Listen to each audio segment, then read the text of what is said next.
Hello friends, எல்லாருக்கும் good morning. இப்போ வந்து நான் கருவாடு தொக்கு வைக்க போகிறேன். 3 ஸ்பூன் எண்ணெய், கடுகு போட்டிருக்கேன். வெங்காயம், இஞ்சி, பூண்டு நசுக்கி வச்சுருக்கேன். ஒரு பச்சை மிளகாய், கருவேப்பிலை இப்போ போட்டுருக்கேன். இப்போ நல்லா வதங்கின பிறகு கருவாடு போட்டுட்டு நான் 2 தக்காளி அரைச்சி வச்சுருக்கேன் தொக்கு வைக்கிறதுக்காக. இப்போ நம்ம இதை வதங்கிப்போம். நல்லா மஞ்சத்தூள், மிளகாத்தூள் போட்டு மூடி வச்சுட்டா கருவாடு தொக்கு ரெடி.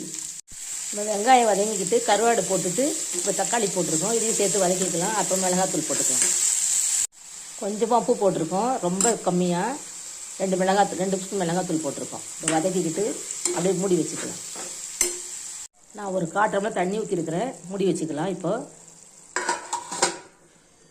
கருவாடு தெரியாத மாதிரி நல்லா குழஞ்சிடணும் எங்களுக்கு. அப்போ தான் பிடிக்கும்.